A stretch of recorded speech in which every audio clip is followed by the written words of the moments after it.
السلام علیکم ورحمۃ اللہ وبرکاتہ۔ الحمدللہ وکفی والسلام علی عبادہ الذین اصطفی، اما بعد فاعوذ باللہ من الشیطان الرجیم، بسم اللہ الرحمن الرحیم۔ جی الحمدللہ ہمارے جمعے کا جو بیان ہے، حضرت ابن عمر رضی اللہ تعالیٰ عنہ مبارک سے روایت ہے کہ رسول اللہ صلی اللہ علیہ وسلم خاتم النبیین نے فرمایا کہ اللہ جل جلالہ کے نزدیک افضل ترین نماز جمعے کے دن فجر کی نماز ہے جو باجماعت پڑھی گئی ہو، رواہ بیہقی۔ اور حضرت ابن عمر رضی اللہ تعالیٰ عنہ مبارک سے ان کا یہ ارشاد مروی ہے،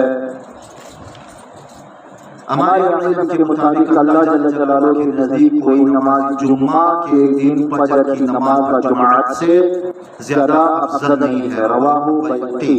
اور حضرت ابو عبیدہ بن جراح رضی اللہ تعالیٰ عنہ مبارک کی سند سے یہ حدیث مروی ہے کہ اللہ کے نزدیک جمعے کے دن باجماعت پڑھی جانے والی میرے محترم سامعین پڑھی جانے والی فجر کی نماز سے زیادہ کوئی نماز فضیلت والی نہیں ہے، اور جو بھی اس نماز میں حاضر ہوا تو میں اسے بخشا ہوا ہی خیال کرتا ہوں۔ مگر تحقیق کرنے سے معلوم ہوا کہ اس حدیث کی سند کو اہل علم حضرات نے ضعیف اور بعض نے ناقابل اعتبار قرار دیا ہے۔ امام نووی رحمۃ اللہ علیہ جمعے کے دن نماز فجر کی فضیلت کی وجہ بیان کرتے ہوئے لکھتے ہیں، کیونکہ جمعے کا دن ہفتے کے سب دنوں سے افضل ہے اور فجر کی نماز پانچوں نمازوں میں افضل ہے، جیسا کہ اس حدیث کا تقاضا ہے، لہذا جمعے کے دن فجر کی نماز سب نمازوں سے افضل ہوئی۔ خلاصہ یہ ہوا کہ جمعے کا دن ہفتہ بھر کے تمام دنوں میں سے زیادہ فضیلت اور برکت والا دن ہے، اور اس کی رات بھی فضیلت و برکت والی رات ہے، اس لیے اس دن کے فضائل و برکات کا آغاز صبح سویرے سے ہو جاتا ہے۔ اسی وجہ سے مرد حضرات کو جمعے کے دن فجر کی نماز جو دن کا پہلا فریضہ ہے باجماعت پڑھنے کی احادیث و روایات میں بسنت بنسبت دوسرے دنوں کے زیادہ فضیلت آئی ہے۔ میرے محترم سامعین، اور عورتوں کو کیونکہ تنہا اپنی رہائش گاہوں میں باپردہ طریقے پر نماز پڑھنے کی زیادہ فضیلت ہے، اس لیے انشاءاللہ تعالیٰ ان کو یہ فضیلت اپنی رہائش گاہوں میں فجر کی نماز اپنے وقت پر ادا پڑھنے سے حاصل ہو جائے گی۔ اللہ تعالیٰ جل جلالہ سب مسلمانوں کو ہر نماز وقت پر اور خاص طور پر جمعے کے دن فجر کی نماز اپنے وقت پر اور مرد حضرات کو باجماعت ادا کرنے کی توفیق عطا فرمائے، اور جمعے کے بابرکت دن کی عظیم شان فجر کی گھڑی کو ضائع کرنے سے بچائے، اور جمعے کی رات کو فضولیات سے بچانے کی توفیق عطا فرمائے، تاکہ جمعے کے دن جمعے فجر کی نماز وقت پر ادا کرنے میں سہولت حاصل رہے، اور جمعے کا بابرکت دن میں بھی نیند کی نظر ہونے سے محفوظ رہے۔ جمعے کے دن غسل و صفائی و پاکیزگی کا جو احکام ہے وہ بھی میں آپ کے سامنے ذکر کرتا ہوں۔ جمعے کے دن کے مختلف فضائل پیچھے ذکر کیے جا چکے ہیں، جن میں یہ بات بھی گزر چکی ہے کہ جمعے کا دن امت محمدیہ کے لیے ایک طرح سے اپراور عید اور زیب و زینت کا دن ہے۔ اس کا تقاضا یہ ہے کہ ہر مسلمان جمعے کے دن صفائی ستھرائی حاصل کرے اور شرعی حدود میں رہ کر زیب و زینت کا اہتمام کرے، جس دن جمعے کے دن غسل کرنا بھی داخل ہے، اور جمعے کی نماز ادا کرنے کے لیے بطور خاص چیزوں کی فضیلت و اہمیت ہے۔ جمعے کے دن غسل کا حکم ابھی میں جمعے کے دن غسل کی ایک سنت غسل کرنے اور نہانے کی ہے۔ کئی احادیث و روایات میں جمعے کے دن غسل کرنے کا حکم آیا ہے۔ حضرت ابو ہریرہ رضی اللہ تعالیٰ عنہ مبارک سے روایت ہے کہ نبی کریم صلی اللہ علیہ وسلم خاتم النبیین نے فرمایا کہ اللہ تعالیٰ جل جلالہ کے لیے ہر مسلمان پر حق ہے، کہ اللہ تعالیٰ جل جلالہ کے لیے ہر مسلمان پر حق ہے کہ وہ ہر 7 دن یعنی ہفتہ بھر میں ایک دن غسل کرے۔ رواہ بخاری شریف کی جو روایت ہے، صحیح مسلم میں حضرت ابو ہریرہ رضی اللہ تعالیٰ عنہ مبارک سے روایت ہے کہ نبی کریم صلی اللہ علیہ وآلہ وسلم خاتم النبیین نے فرمایا اللہ تعالیٰ جل جلالہ کے عرض کے لیے ہر مسلمان پر حق ہے کہ وہ ہر 7 دن میں ایک مرتبہ غسل کرے، اس میں اہتمام کے ساتھ اپنے سر اور پورے جسم کو دھوئے۔ رواہ مسلم۔ مطلب یہ کہ ہر مسلمان کو چاہیے کہ ہفتے میں ایک دفعہ پورے جسم کا غسل کرے اور بطور خاص سر اور جسم سے میل کچیل کو دور کرے۔ ان احادیث میں ہفتے میں ایک دن غسل کی اہمیت بیان کی گئی ہے۔ مسند طیالسی میں حضرت ابو ہریرہ رضی اللہ تعالیٰ عنہ مبارک سے روایت ہے کہ رسول اللہ صلی اللہ علیہ وآلہ وسلم خاتم النبیین نے فرمایا کہ ہر مسلمان پر حق ہے کہ وہ ہر 7 دن میں ایک مرتبہ غسل کرے، جس طرح اہتمام کے ساتھ جنابت و ناپاکی کا غسل کیا جاتا ہے، اس میں اپنے پورے جسم اور سر کو دھوئے۔ یہ غسل جمعے کے دن کو کرے۔ رواہ ابو داؤد طیالسی۔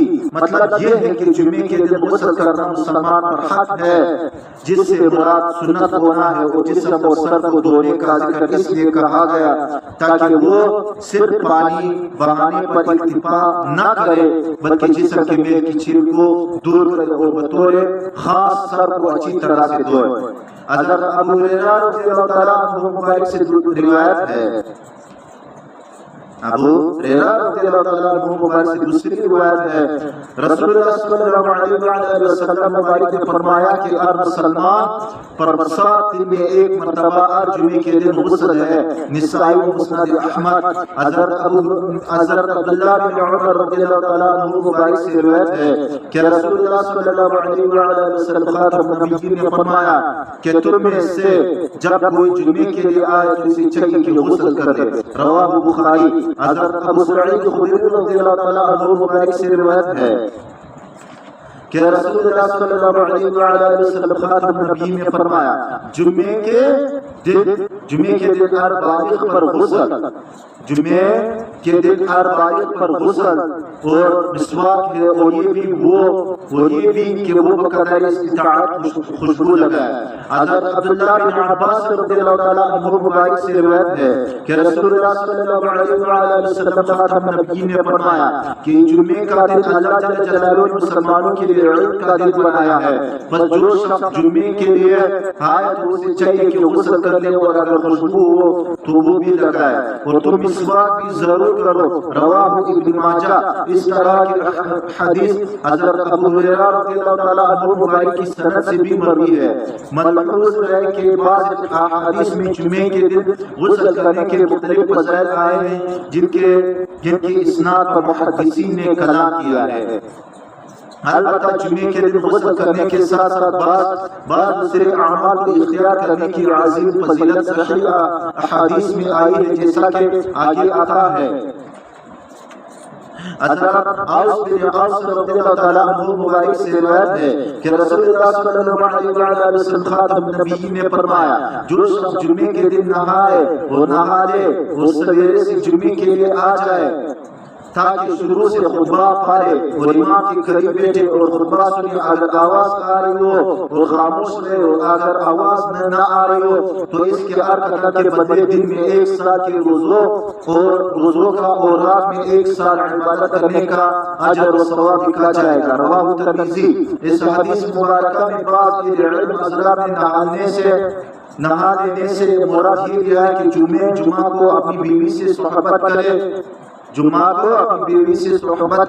تاکہ اس پر غسل فرض ہو جائے، وہ بھی جمعے کے دن نہائے۔